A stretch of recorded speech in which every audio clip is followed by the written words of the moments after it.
चालू कर दीजिए। चलो, तो लास्ट क्लास में हम लोग ने देखा था कि टू सेक्टर इकोनॉमी या जो बेसिक इकोनॉमी रहती है उसमें दो मेनली कंस्टिट्यूएंट्स रहते हैं या दो सेक्टर रहते हैं। वन इज हाउस होल्ड्स या इंडिविजुअल्स एंड दूसरा इज फर्म्स या बिजनेसेस। तो इसमें यूजुअली क्या होता है कि जो इंडिविजुअल्स है they are the owners of factors of production, they lend their factors of production to the businesses या फिर firms. Firms with the help of those factors of production do the production, मतलब वो लोग production करते हैं। Production of what? तो production of goods and services. Factors of production क्या है? Land, labour, capital and entrepreneurship या entrepreneur. And then with the help of those factors of production businesses do production of goods and services. Once those goods and services are produced, तो अब ये जो businesses है उन्होंने जो factors of production बोरो किए थे फ्रॉम द ओनर्स, तो उसके बदले में दे हैव टू पे द पेमेंट, या जिसको हम लोग फैक्टर रिवॉर्ड्स कहते हैं या फैक्टर पेमेंट्स कहते हैं। तो factor payments are done by the businesses to the households in the form of rent, wages, interest and profit. तो अब क्या हो जाता है कि पैसा बिजनेस ओनर से या बिजनेस हाउस से ट्रांसफर हो जाता है इंडिविजुअल्स के पास या हाउस होल्ड्स के पास। अब हाउस होल्ड्स ये पैसों की मदद से वापस से दे purchase the goods and services for the consumption purpose. तो वापस से पैसा हाउस होल्ड से जाके या इंडिविजुअल से जाके फर्म्स के पास आ जाता है। ये एक साइकिल हो गई। बट एक बार कंजम्पशन हो गया गुड्स एंड सर्विसेज का तो साइकिल यहीं पे रुक नहीं जाती, because humans have unlimited and recurring wants. तो ये साइकिल हमेशा चलती रहेगी। तो ये जो मनी है इसका सर्कुलर फ्लो होते ही रहेगा, हाउस होल्ड से बिजनेसेस के पास एंड बिजनेसेस या फर्म से वापस से हाउस होल्ड के पास। इसको हम लोग सर्कुलर फ्लो ऑफ इनकम कहते हैं। इसमें 3 स्टेजेस रहती है। फर्स्ट इज जनरेशन फेज, जहां पर businesses with the help of factors of production goods and services produce करते हैं। देन है इनकम फेज या डिस्ट्रीब्यूशन फेज, जहां पर owners of factors of production earn their money in the form of factor rewards या businesses factor payments करते हैं। And last is disposition phase या कंजम्पशन फेज, जहां पर जो इंडिविजुअल्स है they consume the goods and services. ये 3 हमारा था और इसको हम लोग सर्कुलर फ्लो ऑफ इनकम कहते हैं। या आगे हम लोग देखेंगे this is circular flow in case of two sector economy, जहाँ पे 2 ही सेक्टर बेसिक एग्जिस्ट कर रहे हैं, एक कंज्यूमर्स एंड प्रोड्यूसर्स। यहाँ पे टेक्निकली हम लोग उनको इंडिविजुअल्स या हाउस होल्ड्स बोलते हैं। एंड यहाँ पे फर्म्स। फर्म्स मतलब अब टेक्निकल वाला फर्म्स मत समझना बिजनेस स्टडीज वाला कि पार्टनरशिप फर्म या ऐसा कुछ।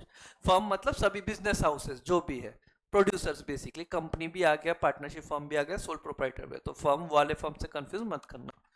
इकोनॉमिक्स में हर एक का मतलब थोड़ा अलग रहता है ना। 11 में आपको बताया था कि कैपिटल इकोनॉमिक्स में अलग कैपिटल रहता है ना। इकोनॉमिक्स में कैपिटल असेट साइड में दिखता है, अकाउंट्स में कैपिटल लायबिलिटी साइड में दिखता है ना।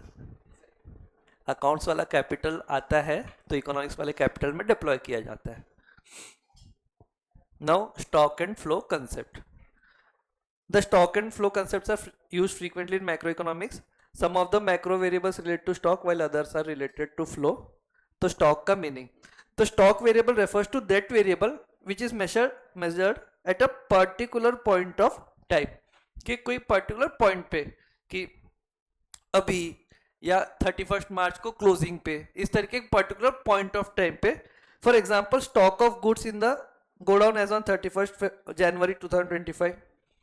Stock variables are not time dimensional. Time dimensional मतलब क्या, कि जहां पे आपको स्टार्टिंग पॉइंट और एंडिंग पॉइंट बता रहे हो, दैट इज टाइम ना, कि 6 से 7 बजे तक के या वैसे, तो वो नहीं, एक सिंगल पॉइंट ऑफ टाइम पे हम अगर बात करते हैं तो स्टॉक वैसे ये पूरा हो जाता है। फिर मैं आपको और एग्जांपल देता हूँ, उससे आपको समझेगा। स्टॉक वेरिएबल्स में आप नेशनल वेल्थ, कि इंडिया का एज ऑफ 31 मार्च 2025 वेल्थ कितना था, है ना। या नेशनल कैपिटल, कि सारे जो इंडस्ट्रीज है उनका कैपिटल या money supply. And flow refers to that variable which is measured over a period of time. Basically दोनों के डेफिनेशन में यही है कि at a particular point of time and यहाँ पे over a period of time. And the moment we say period of time, तो यहाँ पे आपको 2 चीजें चाहिए रहेगी, एक स्टार्ट और दूसरा एंड। उसको हम लोग पीरियड ऑफ टाइम, कि हमारी क्लास पीरियड क्या है, तो 5:40 से लेट से 6:40, तो कहीं तो अपने को बिगिनिंग भी चाहिए और कहीं पे एंड भी चाहिए। और हम लोग क्लास छूट कब रही है, तो वो 640 को, it is at a particular point of time, है ना। यहाँ पे एग्जांपल दिया कि production of goods during the month of January, तो सेम एग्जांपल में पूरे जनवरी मंथ का प्रोडक्शन, तो व्हेन वी आर सेइंग जनवरी मंथ का प्रोडक्शन, वी आर सेइंग 1 जनवरी से 31 जनवरी में कितना प्रोडक्शन हुआ, so it is a flow concept. और 31 जनवरी को लास्ट 12 बजे कितने गुड्स थे, so that is a stock concept. अगर अपन अकाउंट्स की लैंग्वेज में बात करें, ये आप मैं ना सिर्फ समझाने के लिए बोल रहा हूँ, आप लोग एग्जाम में मत लिखना, ठीक। अब जो मैं आगे जो भी बोल रहा हूँ वो एग्जाम में मत लिखना। So photograph is a stock concept, video is a flow concept, ठीक है। वीडियो में आपका एक बहुत सारा मतलब 1 मिनट का आपने वीडियो लिया है ना, फोटो 1 मिनट का नहीं रहेगा, एक कोई भी पर्टिकुलर पॉइंट ऑफ टाइम करे। आप प्लीज लिखना मत है, नहीं तो मैं बोलता हूँ और बाद में टेस्ट में बच्चे लिख देते हैं। अकाउंट्स की लैंग्वेज में अगर बात करो, profit and loss account is a flow concept और stock concept, flow concept, and balance sheet is a stock, क्योंकि balance sheet as of 31 March रहेगी, profit and loss for the year 2024-25 या for the calendar year 2024, तो उसमें आपका ये रहेगा calendar year 2024 है, मतलब 1 जन 2024 से 31 दिसंबर 2024।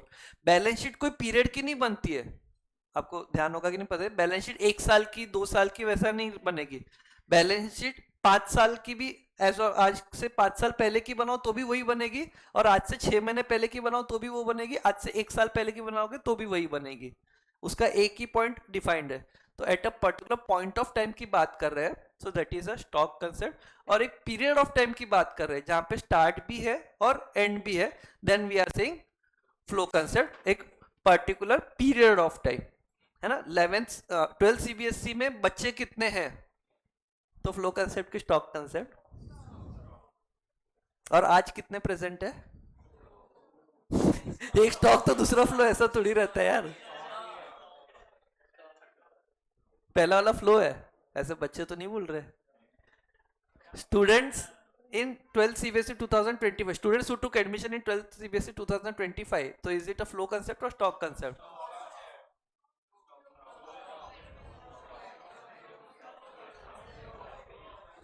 अच्छा चलो ठीक, अटेंडेंस अभी की attendance is a stock concept.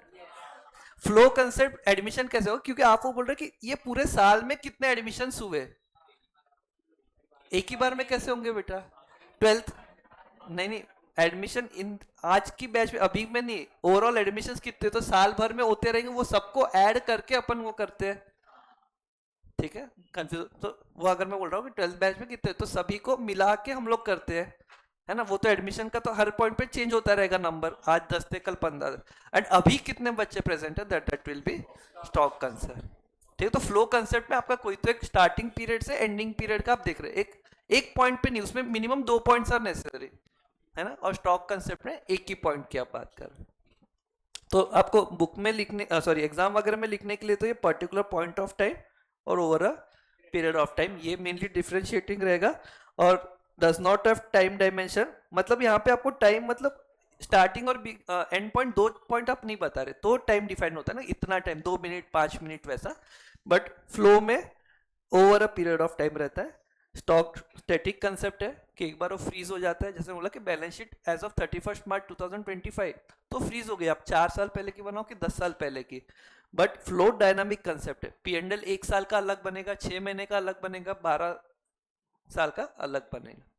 तो आपको ये जनरली 2 मार्क का बहुत बार आता है डिफरेंस बिटवीन वगैरह, तो उसमें आपको ये एज इट इज लिखना है, या इसी को ही आप पैराग्राफ फॉर्म में भी लिख सकते हैं। एग्जाम्पल तो ठीक है, अभी बहुत सारे एग्जाम्पल्स हो गए, तो वो ये कि पॉपुलेशन अगर हम लोग बोलेंगे तो एक पर्टिकुलर पॉइंट की रहेगी, एंड बर्थ, तो बर्थ आपको कब का चाहिए, 1 महीने का चाहिए, 1 साल का चाहिए, 10 साल का चाहिए, तो then it will be flow concept. तो यहाँ पे वही था कि प्रोडक्शन ऑफ गुड्स आपका एक पर्टिकुलर पीरियड का रहेगा, so then it will become flow, and stock of goods particular point of time करेगा, तो it is a stock concept. अब पीरियड ऑफ टाइम कितना भी रह सकता है, डे, वीक, ईयर, या 2 मिनट का भी रह सकता है पीरियड ऑफ टाइम, बट रहेगा कि यहाँ जो भी 2 मिनट में बोल रहे हैं तो कहाँ से कहाँ तक के, ठीक है, starting period, ending period. It means flow variables are time dimensional as they are measured for a period of time. यहाँ पे ये टंकी और नल का एग्जांपल है, आप घर पे पढ़ लेना, I have given sufficient examples.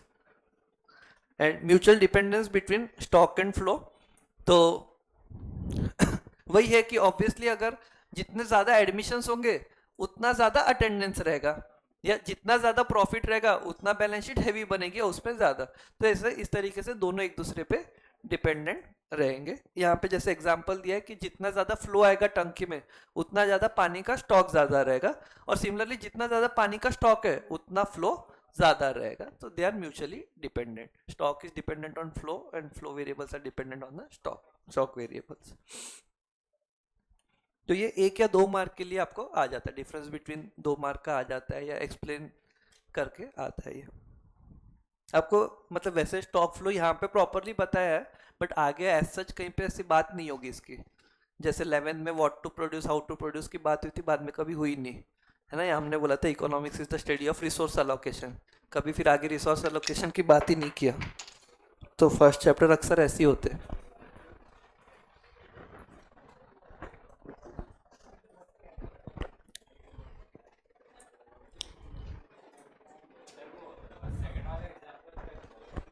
कौन सा?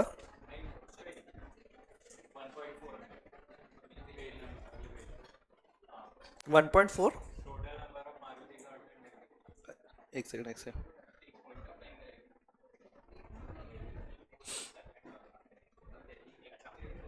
एक दिन कोई भी कब कब का बोलोगे ना, कब से कब का नहीं बोलोगे ना। Total number of Maruti car sold, तो वो आपका ड्यूरिंग द पीरियड आएगा। टोटल नंबर ऑफ कार्स तो आप बोलोगे ना कब, एज ऑफ 31 मार्च इतनी कार्स थे, या एज ऑफ फेब्रुअरी एंड इतने लोगों के पास कार थी। ठीक है, ये मैन्युफैक्चर्ड या सोल्ड आएगा तो it will be flow concept. In fact wealth हमेशा, wealth capital, it will always be a stock concept. आपके पास कितने पैसे हैं तो अभी कितने हैं, आपने अर्न कितना किया तो कब से कब की आप बात कर रहे हो, आज तक के, वैसे। ठीक है,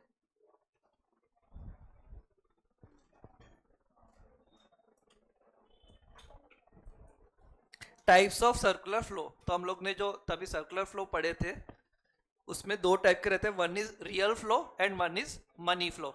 मनी फ्लो मतलब जो सिर्फ मनी की बात करें, money is a man made concept, money is a man made concept. And real flow में हम लोग एक तरीके से फिजिकल फ्लो की बात करते हैं, कि जो एक्चुअल में एग्जिस्ट करता है फिजिकली, उसकी हम लोग बात कर रहे हैं। तो एक उसमें रहता है गुड्स एंड सर्विसेज का रियल फ्लो है, और दूसरा रहता है फैक्टर्स ऑफ प्रोडक्शन का रियल फ्लो है, कि एक जन कैपिटल दूसरे को दे रहा है, एक जन अपना लेबर दूसरे को दे रहा है, एक जन अपना लैंड दूसरे को दे रहा है। तो दैट इज रियल फ्लो, की जो फिजिकल गुड्स की हम लोग बात कर रहे हैं। एंड मनी फ्लो में ओनली मनी की बात कर रहे हैं, कि हम लोग रेंट दे रहे हैं बोल रहे हैं, हम लोग मतलब फर्म्स इंडिविजुअल को रेंट दे रहे हैं। तो रेंट क्या, इन द फॉर्म ऑफ, रेंट नाम की कोई चीज नहीं रहती, शर्मा सर ने बताया होगा। रेंट मतलब भी मनी है, या वेजेस दे रहे हैं तो मनी दे रहे हैं, तो that will be part of money flow. तो रियल फ्लो 2 टाइप का रहता है, one is flow of factor services from household to firms, क्योंकि हाउस होल्ड है, they are the owners of the factors of production and they provide it to the businesses. And second, उसके बदले में बाद में जब पैसे देते हैं हाउस होल्ड्स बिजनेसेस को, तो बिजनेसेस हाउस होल्ड्स को क्या देते हैं, गुड्स एंड सर्विसेज। तो रियल फ्लो दोनों साइड से होता है, एक बार हाउस होल्ड से फर्म्स को और एक बार फर्म से हाउस होल्ड को।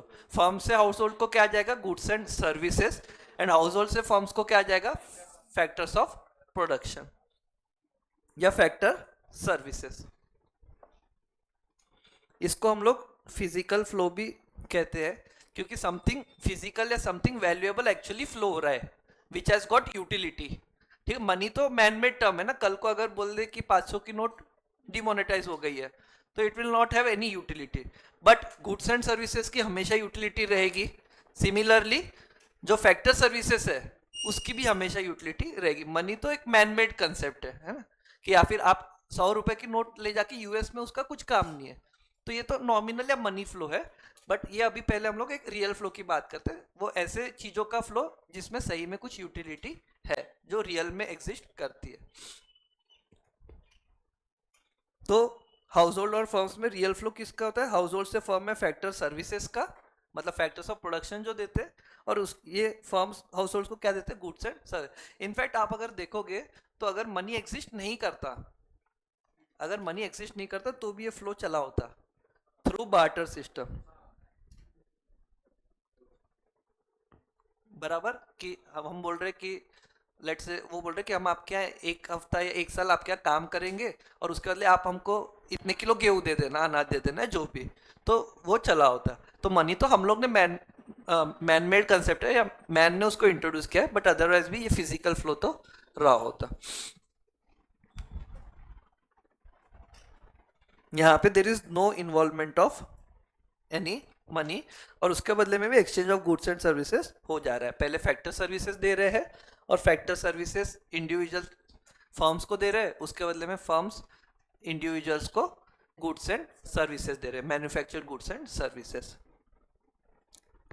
Real flow determines the magnitude of growth process in the economy. It is the real flow which determine, otherwise तो क्या मनी तो आपस में इधर से उधर हैंड्स चेंज कर रहा है, बट मनी हैंड्स चेंज क्यों कर रहा है, due to some real production of goods and services. जितना रियल फ्लो बढ़ेगा, जितना रियल फ्लो बढ़ेगा उतना मनी फ्लो बढ़ेगा, एंड रियल फ्लो को ही हम लोग जीडीपी बोलते हैं, production of goods and services. Obviously it is calculated in terms of money, but आप लोग आगे, हम लोग जब जीडीपी का आएगा तब हम लोग पढ़ेंगे कि रियल जीडीपी को हम लोग काउंट करते हैं, ना कि नॉमिनल जीडीपी को। जो ये बात हुआ था ना कि एक्चुअल में रियल ग्रोथ हमारी क्या है, ये रियल ग्रोथ नहीं है, हमारी रियल ग्रोथ ये है। तो इसलिए ये बात लिखा है यहाँ पे कि real flow determines the magnitude of growth process in an economy, ना कि money flow. Obviously real flow बढ़ेगा तो मनी फ्लो बढ़ेगा ही, बट मनी फ्लो बढ़ रहा है इसका मतलब ये नहीं कि रियल फ्लो बढ़ रहा है। समझ रहे क्या कमल? क्या? हाँ, नहीं मैंने अभी क्या बोला वो बता। तुमको जो पता है वो बता दे रहे हैं।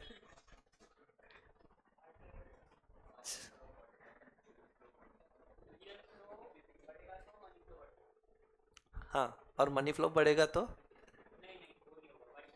हाँ तो वही तो लास्ट टाइम मैंने बोला था।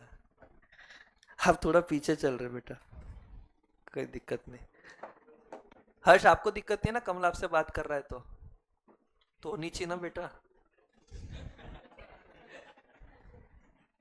क्या है, मैंने बोला था कि पचमढ़ी ट्रिप के बाद कपल्स आइडेंटिफाई होते हैं, यहाँ तो अलग तरह के कपल आइडेंटिफाई। क्लास में बोला था, याद होगा तो आप लोगों को, कि 10-15 आइडेंटिफाई हो जाते हैं हमको। हाँ, नहीं वो सबके सामने कैसे बताओ। मेरे मम्मी को हो गए, मेरे को तो नहीं। फिर मैंने मम्मी को समझा ऐसा नहीं रहता, आजकल चलता है ऐसा। हम्म? मैंने बोला आइडेंटिफाई होते, बोला बन जाते नहीं बोला। क्या? नहीं नहीं चलता है, नहीं नहीं बच्चों ये कपल नहीं है ऐसा बोला है, इन लोग में ऐसा ऐसे ही चलता है ऐसा, विदाउट कपल्स भी। उदय आप नहीं यार, मिस किए सब लोग ने आपको, बहुत याद कर रहे थे आपको। सर पूछो, जब भी कोई गिरता था तो बोलते यार उदय नहीं है करके। सही में याद किया आपको। हाँ, नहीं नहीं ऐसे नहीं। So when more factor services are offered to firms, then volume of production will be more and it speeds up the process of economic growth. जितना factor services ज़्यादा यूज होंगे उतना obviously production ज़्यादा होगा, and production जितना ज़्यादा उतना GDP भी बढ़ेगी। इसीलिए real flow determines the magnitude of growth process in the economy. Growth process मतलब GDP basically। आप लोग जो लोग फाउंडेशन वो लोग ने तो GDP पढ़ लिया है ना, याद भी हो गई आपको, तो थोड़ा अपन फर्स्ट यूनिट, हाँ समझा ही नहीं, कौन बोला, कौन प्रभाष बोला क्या? अरे यार आप लोग से तो कितनी उम्मीद है यार। अभी फाउंडेशन में भी रैंक आना शुरू हो गए हैं, 2018 तक के आते थे, बाद में बंद कर देते, इस बार अब वापस से आए हैं, तो आप लोग भी ला लो। क्या हो गया बेटा? नहीं नहीं ये कुछ बोल रहा है माना। हाँ, अपने यहाँ से साईश्री, नागपुर से एक ही रैंक आया है, साईश्री का आया है, AIR 14 आया है, जो 12th में भी फर्स्ट आई थी उसका।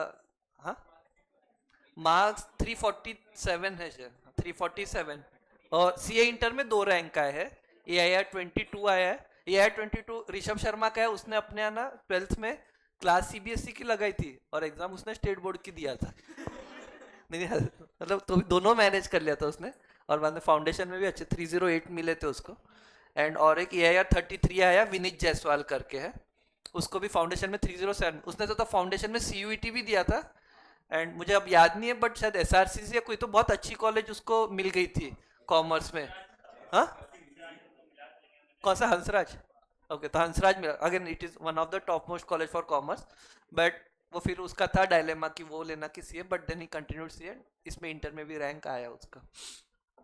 जो नागपुर से बेसिकली 3 ही रैंक आए हैं और तीनों ही अपने स्टूडेंट्स है। Then money flow.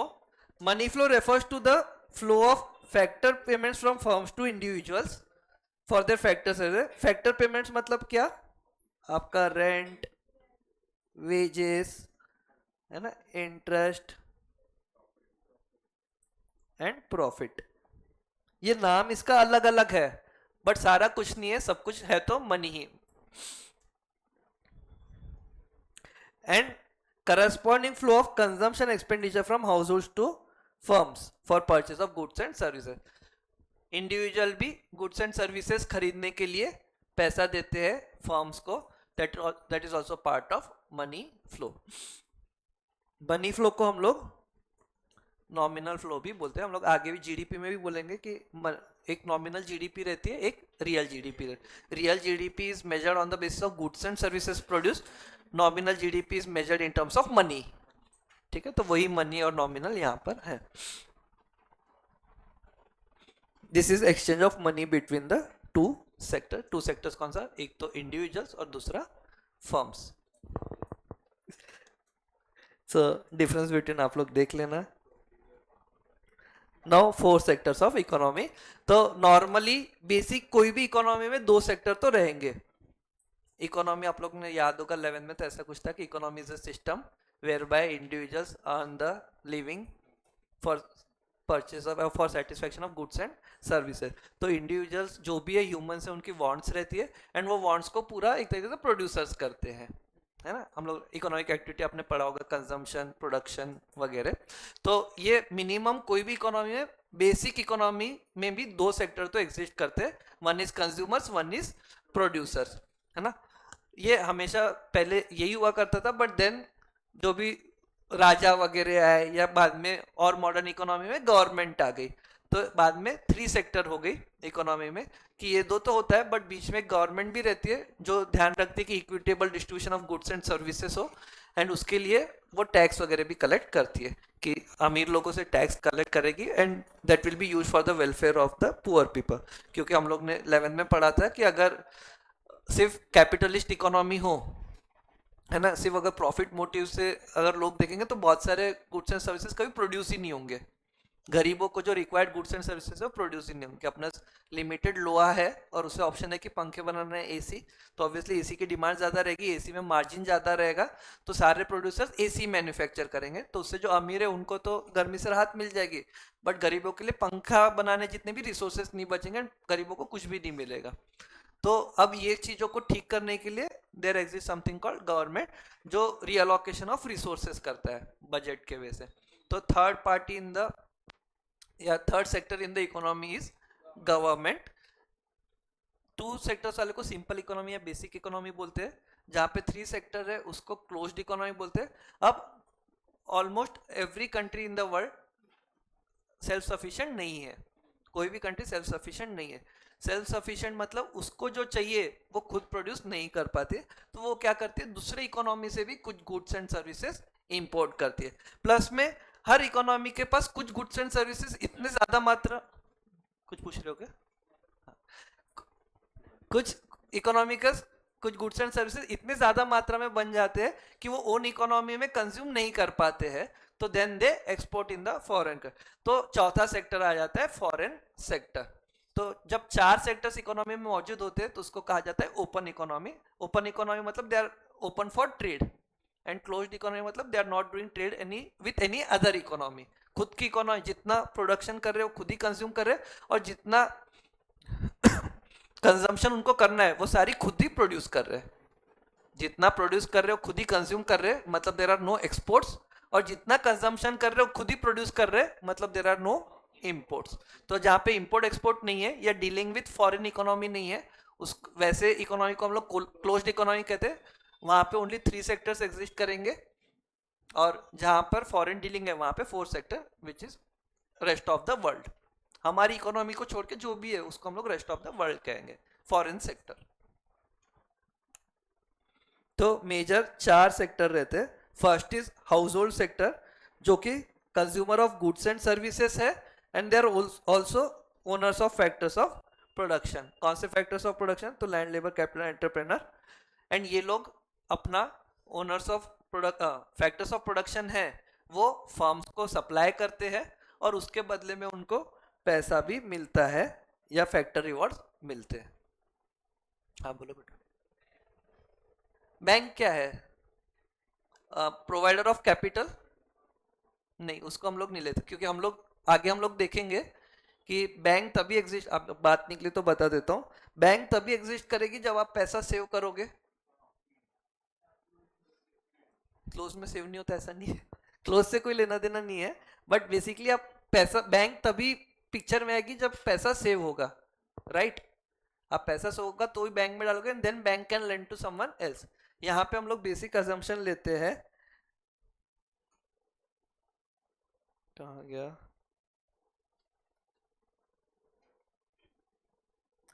entire amount of money which is paid by firms as factor payments is paid back by the factors owners to the firms। मतलब आप जितना कमा रहे हो इन the form of rent, wages, profit वगैरह, पूरे का पूरा आप कंज्यूम कर दे रहे हो, कंजम्पशन एक्सपेंडिचर में आप बेच दे रहे हो, तो आपका कोई सेविंग नहीं होगा। सेविंग नहीं होगा तो बैंक एग्जिस्टेंस में नहीं आएगी। नहीं नहीं, अदरवाइज भी ये पूरे 4 में भी हम लोग ऐसे ही मानते हैं कि पूरा सेविंग कुछ भी नहीं हो रहा है। हाँ, गवर्नमेंट है तो थोड़ा टैक्स जा रहा है। आप 100 रुपए कमा रहे हो तो 100 रुपए पूरा खर्च नहीं कर रहे हो, 100 में से 10 गवर्नमेंट को दे रहे हो और 90 आपके consumption of goods and services पे खर्च कर रहे हो। बट फिर भी बॉटम लाइन नहीं है कि आपका सेविंग जीरो है, एंड सेविंग्स नहीं है तो बैंक एग्जिस्ट नहीं करेगी। This are all models, not real life. हाँ बताओ।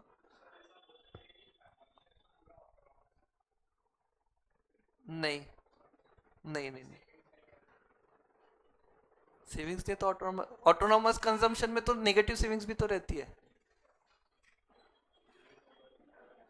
Autonomous is that consumption which does not change with the level of income. तो यहाँ पे वैसा नहीं है, आपकी इनकम बढ़ेगी तो आपका कंजम्पशन भी बढ़ेगा, बट जितना इनकम है उतना पूरा पूरा आप कंज्यूम कर दे रहे हो, सेव कुछ भी नहीं कर। Just to make it simple, क्योंकि otherwise these are called leakages. तो ऑलरेडी गवर्नमेंट आ रही है, उसे एक लीकेज तो हो जा रहा है इन द फॉर्म ऑफ टैक्स। अगर आप सेविंग्स को भी लेते हो वो आपको फाउंडेशन में रहेगा, सेविंग्स है तो, बट अपन नॉर्मली अज्यूम करते हैं there are no financial institution, there are no leakages. And in fact 12th के अपने कोर्स में तो 2 सेक्टर ही है, 4 सेक्टर्स का सिर्फ बताया है, पर 4 सेक्टर्स का सर्कुलर फ्लो नहीं है, वो आपको फाउंडेशन में रहे। ठीक है, सो देयर आर, हाँ क्या बोल रहा हूँ, पावर बूस्टर ना, power booster is not part of your 12th syllabus. वो क्या हो गया, इसके ऑथर जो है संदीप गर्ग, वो सीए है, तो उन्होंने सीए का सारा इंफॉर्मेशन यहाँ पे बुक में डाल दिया, पावर बूस्टर करके। इनफैक्ट इस साल आप लोग को पता नहीं होगा, 11 में हम लोग ने बुक चेंज किया है, अरिहंत की दिया है, तो बहुत छोटी हो गई है वो एज कम, क्योंकि संदीप गर्ग ना जबरदस्ती की चीजें डालते जा रहे वैसा है। बहुत सी चीजें आप देखो ना एनसीईआरटी का पार्ट नहीं है, बट वो बुक में एग्जिस्ट करती है, ऐसा है।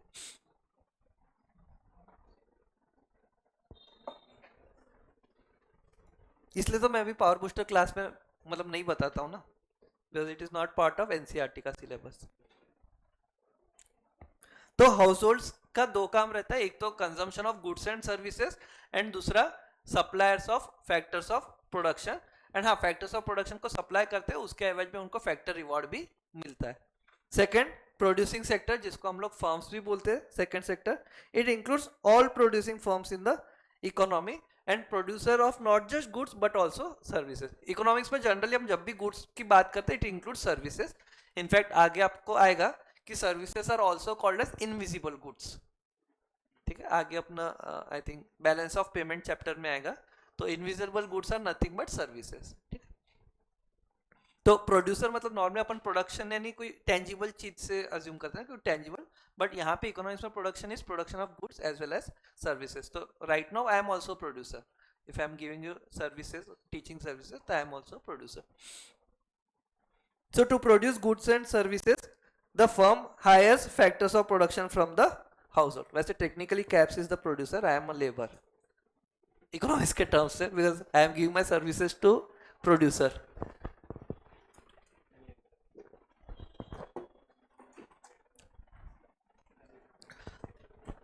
तो प्रोड्यूसर्स वो कमल अल्लाह की खुश हो रहे यार आप क्या बोले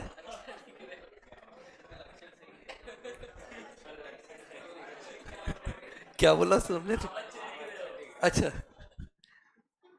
मैं इसलिए वाइफ को ला लिया तो उधर हाँ हाँ सही बात बोल रहे हो अरे आप लोग को आधे लोग को जो पचमढ़ी का वो पूरा कहानी बता देता हूँ पिछले बार जो छूटा था तो आप लोग पवन सर ने सिर्फ छूटा था याद है तो थोड़ा विद कंटेक्स्ट और वैसे भी बता देता हूँ वो जब पचमढ़ी ट्रिप जाने वाली थी उसके 3-4 दिन पहले ही पवन सर ने को बुक दिया था पढ़ने के लिए सेम एज एवर करके जो the psychology of money book है मॉर्गन हाउसेल हुसेल जिसकी भी उसका सेकंड पार्ट है सेम एज एवर एंड मैं ट्रेन में रात को सोते सोते वही बुक पढ़ रहा था और उसमें फर्स्ट चैप्टर बहुत ही बढ़िया है कि व्हाट इज रिस्क करके तो risk is that which you can not identify मतलब जो भी आप सोच पा रहे हो तो then that is a risk and उसका प्रोविजन कर सकते हो मतलब मैं अगर सोच रहा हूँ कि ये बिल्डिंग में आग लग जाती है और मैं उसका अगर इंश्योरेंस निकाल लेता हूँ then that is no more a risk for me ना क्योंकि इंश्योरेंस है दैट इज कवर्ड तो एवरीथिंग जो आप पहले से सोच सकते हो उसको आप लोग रिस्क नहीं बोलते फोर्सिएबल जो है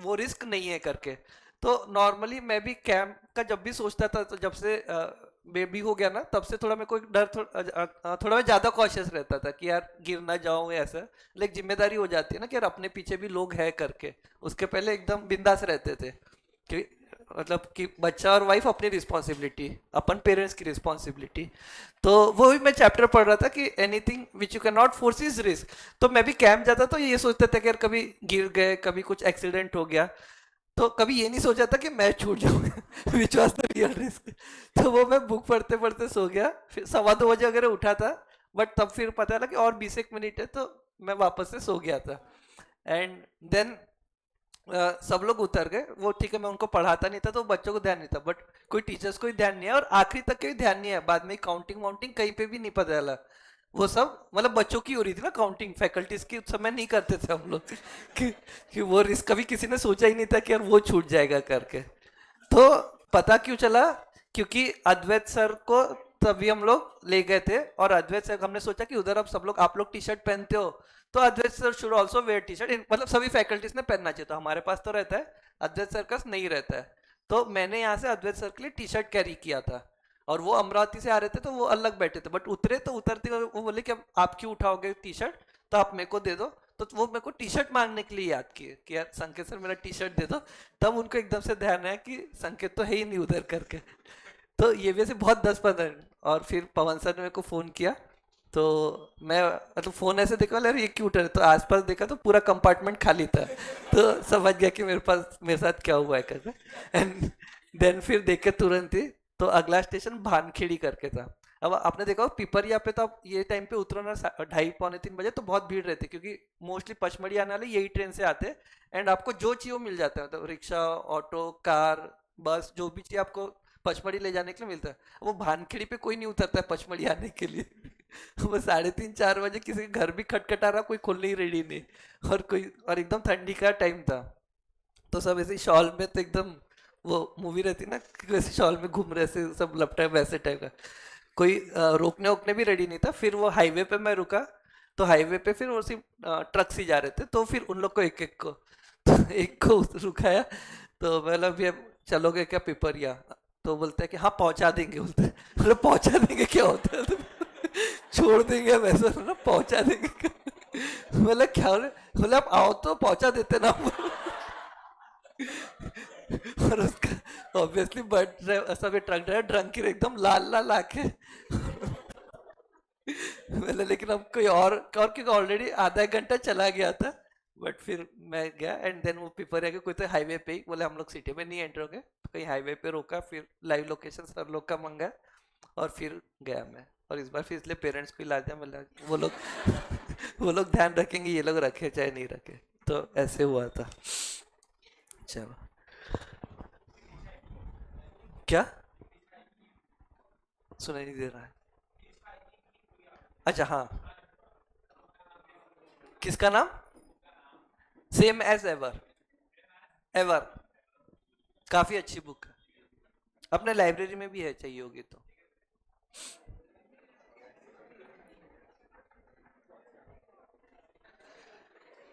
सो सिंपल इकोनॉमी में दो सेक्टर एग्जिस्ट करते हैं। One is household, second is producing sector, third is then government sector. Government sector acts in two capacities.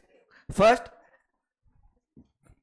as a welfare agency, it is involved in maintaining law and order, defense and other services of public welfare.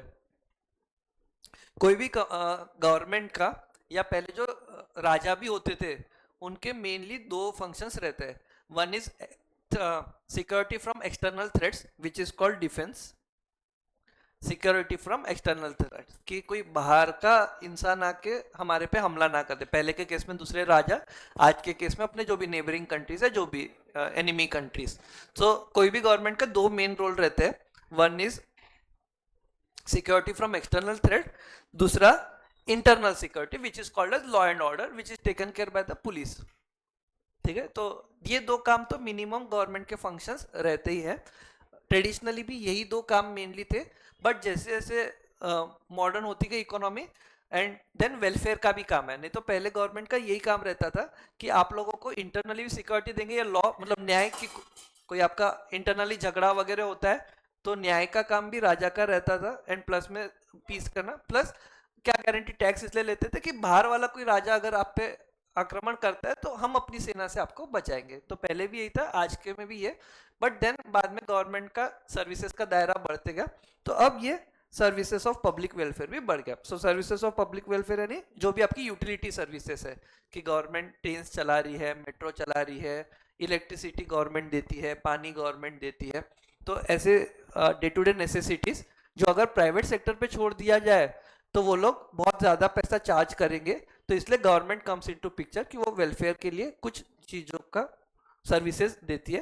Plus में it as a producer, it produces goods and services in public sector enterprises. की आज जैसे BSNL है, या पहले air India हुआ करता था, या LIC वगैरह है, कि कुछ गुड्स एंड सर्विसेज खुद प्रोड्यूस करती है, जिससे हो सकता है वो प्रॉफिट भी अर्न करे. पब्लिक वेलफेयर सर्विसेज में वो प्रॉफिट बिल्कुल अर्न नहीं करेगी. पब्लिक वेलफेयर भी वही है एक तरीके से, पब्लिक सेक्टर एंटरप्राइजेस ही है, बट यहाँ पे it will not earn any profit. यहाँ पे इट मे और मे नॉट अर्न.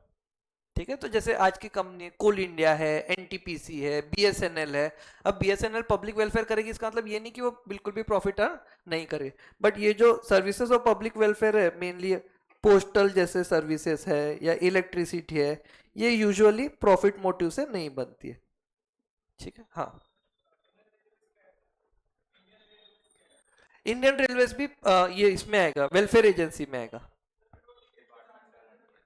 बेटा profit is sales minus purchases, profit is not sales.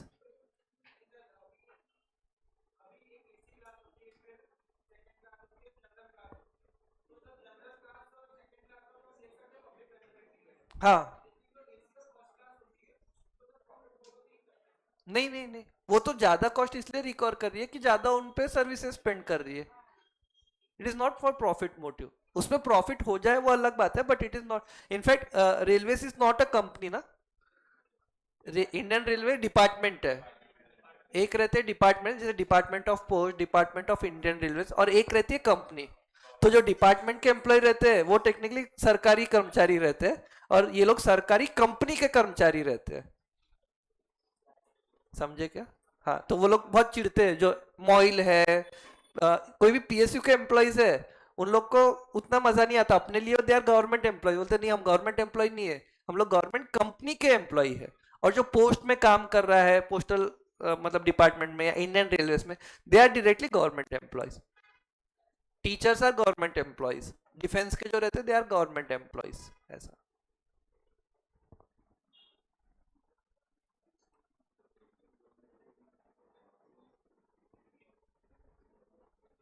ठीक है।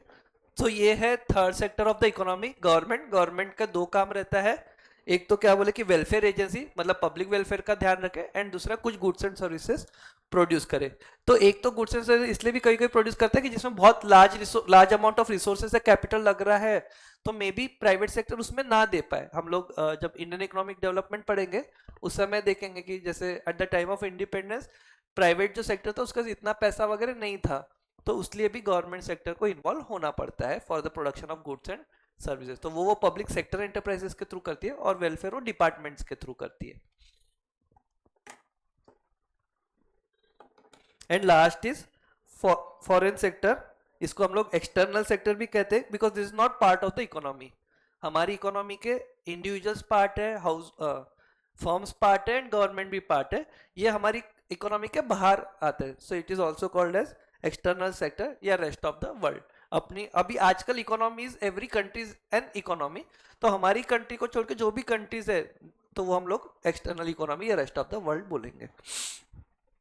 This sector includes the transactions with the rest of the world, जिसमें mainly क्या है, export और इंपोर्ट ऑफ गुड्स, मतलब सेल परचेज के ट्रांजैक्शन है ना। एक्सपोर्ट और इंपोर्ट मतलब सेल परचेज। उसके अलावा flow of capital between the domestic economy and the other countries of the world. Flow of capital मतलब कोई बताएगा?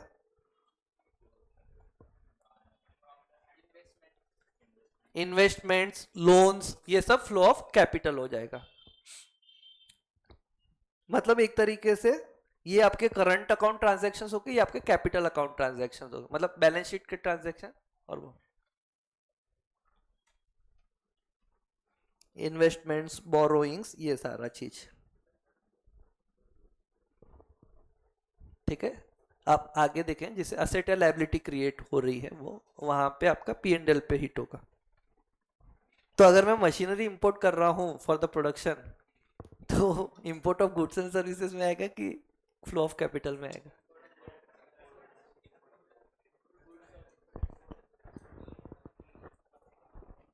गुड्स एंड सर्विसेज में ही आएगा, क्योंकि उससे मेरा कुछ मतलब असेट लायबिलिटी क्रिएट नहीं हो रही है with that particular country, not in my balance sheet. ऐसे ही बोलते आप लोग, ज्यादा टेंशन मत लो। So circular flow in the simple economy. Closed economy मतलब हरलीन, क्लोज्ड इकोनॉमी में कितने सेक्टर रहेंगे?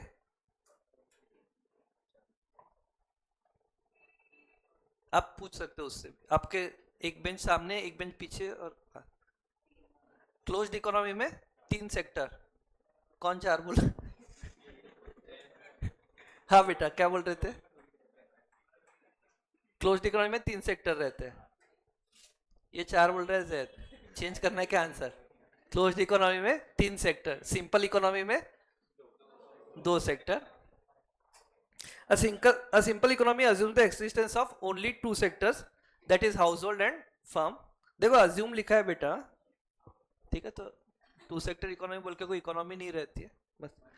यहाँ पे 2 रहते हैं, हाउस होल्ड जो कि owners of factors of production है, and consumers of goods and services है। फर्म का काम क्या है? Produce goods and services, sell them to the household and distribute the factor payments to the owners of factors of production.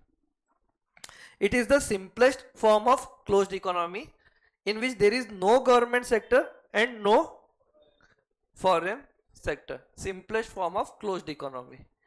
तो closed economy का भी अलग अलग फॉर्म है। एक में आप बोल रहे हो कि 2 ही है, और एक में बोल रहे हो कि closed है, गवर्नमेंट भी है उसमें।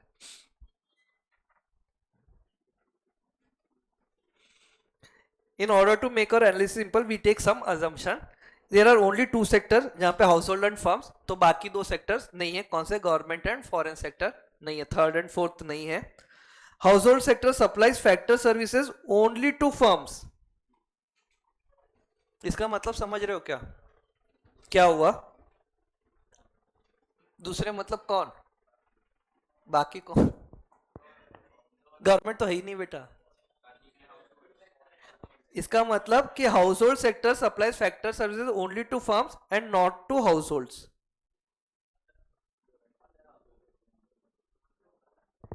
हाँ, मतलब नॉट टू अदर इंडिविजुअल्स।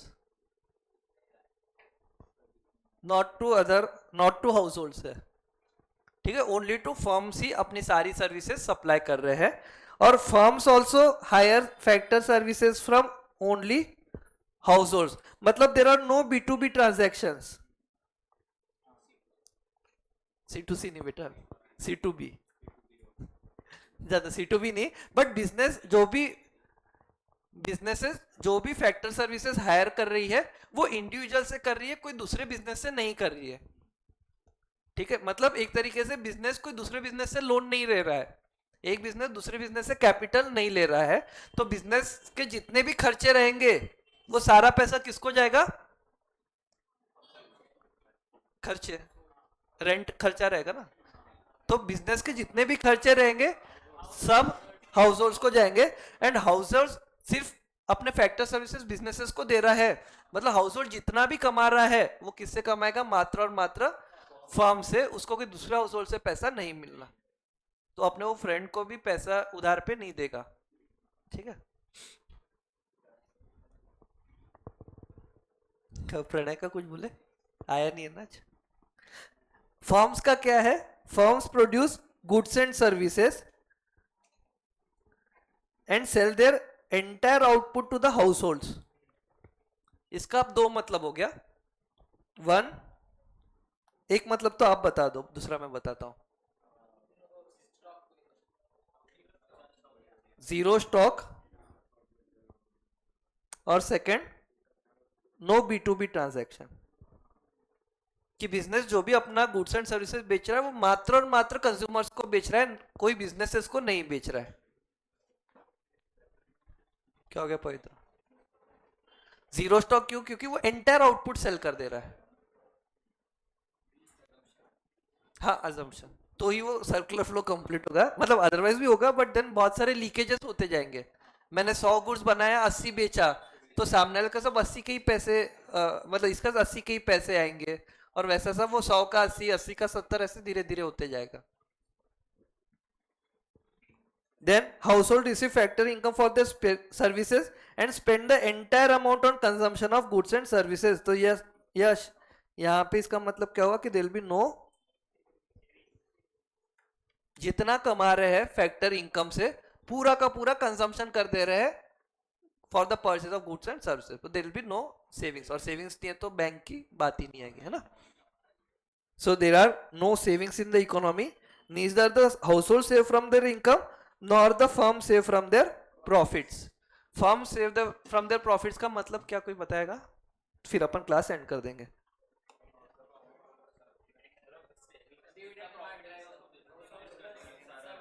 सब सो फर्म सेव नहीं करेगा मतलब क्या?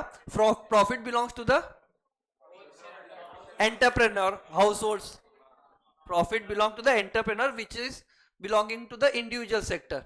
तो पूरा का पूरा प्रॉफिट बिजनेस जो है वो इंडिविजुअल को दे देगा, खुद के पास नहीं रखेगा, मतलब there be no retain earning, no surplus, ठीक है।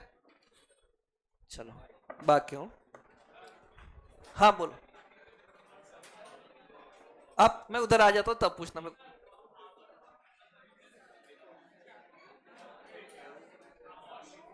मैं मुझे नहीं सुना, मैं उधर आ जाता हूं या आप इधर आ जाओ, जैसे भी। मुझे नहीं आएगा आवाज बेटा, आप इधर आ जाओ ना, ये लोग, मैं माइक से बोल रहा हूँ, आप नहीं बोल रहे ना। अब आ जाओ ना, क्या दिक्कत है?